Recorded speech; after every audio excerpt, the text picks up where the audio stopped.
Ladies and gentlemen, my name's Paul, and in this Gaming2.com video, we're going to be discussing the Scorpio's CPU. A day or two ago, rumours started to emerge on the internet that the Scorpio would actually feature an AMD Jaguar processor, as well as a whole bunch of information regarding the GPU and memory configuration. For example, unsurprisingly, it doesn't have ESRAM. To be honest, the fact that it doesn't have ESRAM is not exactly surprising, and most likely there are going to be some operating system functionality in the background, which basically means that developers don't need to really worry about that. It's probably going to be for backwards compatibility for the most part. However, when the CPU comes into mind, there are a lot of questions. AMD certainly have a lot of products available, and Microsoft have been incredibly ambiguous. They've simply said it's an 8-core processor. Now, Eurogamer, who obtained the leak, poured through it. They didn't share all of the contents of the leak, in other words, verbatim. But what they came to the conclusion is it's going to be some form of Jaguar. However, a new development has happened with Windows Central Senior Editor Jez Corden managing to get hold of the same white paper, which does admittedly date back to E3 2016. He says, and I quote, "I'm inclined to believe the info contained, but I'm 99% sure that Scorpio isn't a Jaguar CPU. Someone asked him, is it going to be Puma? Hard to say. Might be Puma with a custom jobby that harnesses features optimizations slated for Zen." And he said, it could be Puma with enhanced features. I don't know, but my money is it's not Jaguar. And he personally guarantees that Xbox Scorpio will have true native 4K AAA games out of the box, but also says that will all games be true native 4K? Maybe not. That's down to developers. Microsoft isn't going to force them to spend cycles on res. In other words, if developers choose to, let's say, have better anti-aliasing, if they decide, hey, I want better lighting, if they decide to improve shadows, textures, that type of thing, then really that's down to developers. So first of all, let's get some clarification out of the way. What is Puma? Well, the best way to describe Puma is an advanced version of Jaguar. In effect, it's a refinement to Jaguar, and basically sucks down less energy in comparison, and also allows for higher clock speeds. There are some also improvements to the memory controller, specifically relating to DDR3L, but that means absolutely nothing in this particular instance, because obviously they're going to be replacing the memory controller and a lot of other bits and bobs anyway. So, my personal opinion, and I've not seen the raw white papers, and because I've not seen the raw white papers, which sometimes have little notes, sometimes have little, for lack of a better word, little illustrations and other bits and pieces, it's very hard for me to give a completely educated guess. But my personal opinion is I am more inclined to believe it's at the very least Puma. In fact, way back in the day, I did say that there's a couple of options with Scorpio. This is back in the Scorpio analysis, and I said it's either Puma-based with some refinements, or it's going to possibly be Ryzen. Now, Ryzen has a whole massive deluge of changes in comparison to the older generation processors. For example, it's better with out of order, it's better with prediction, it has better branch prediction, for example. It is able to retire more instructions in a quicker rate, and essentially the entire processor is a lot more robust. Now, can Microsoft have a custom version? Well, yeah, they can. In theory, it's not too difficult. Now, it's also worth noting that a day or two ago, I also put out another video, which was detailing AMD's Infinity Fabric. Now, what that basically means is that AMD's designs, at least for future processors, are almost modular. So, for example, if a vendor decides, actually, I need this memory controller changed, or actually, I need a different network solution, or actually, I need additional compute units, or whatever the case may be, it's a lot easier for them to change that.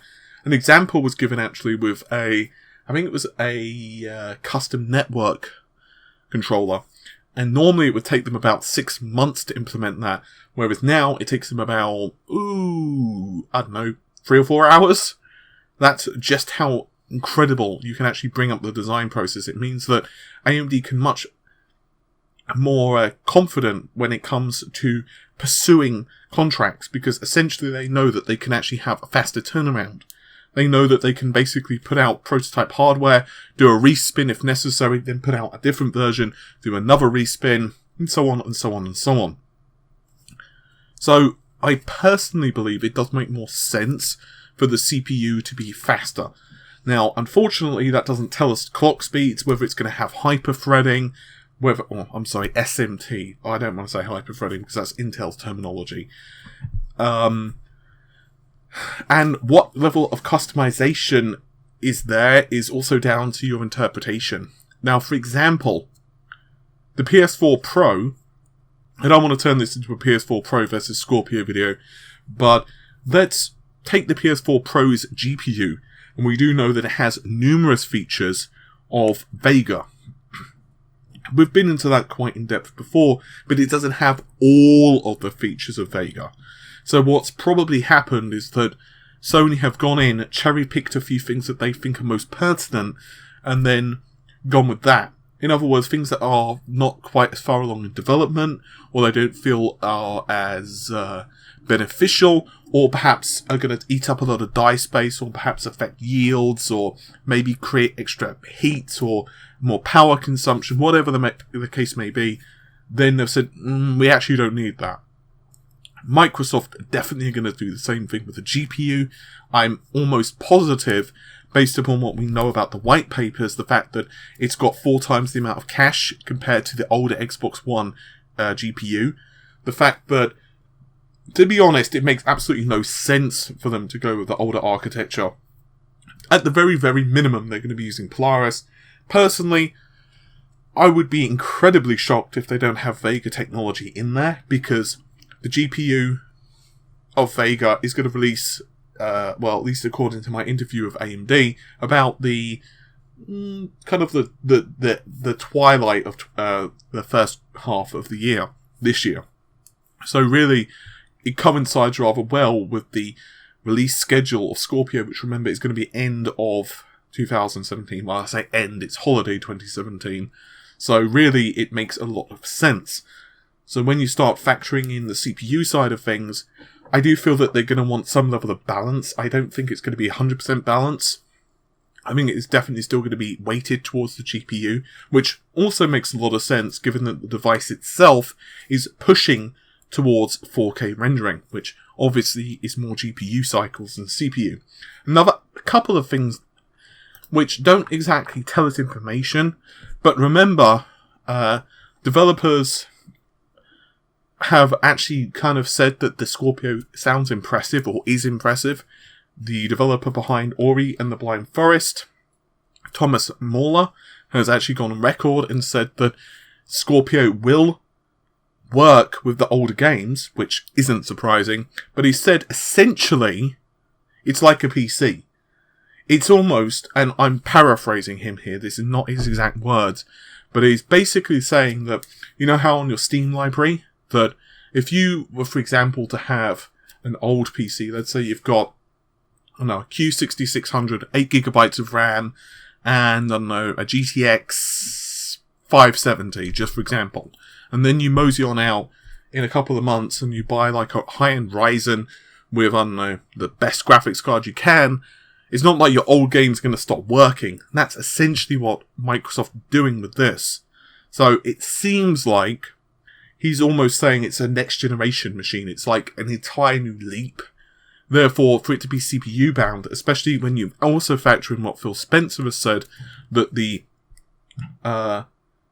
system is going to be balanced. I don't know.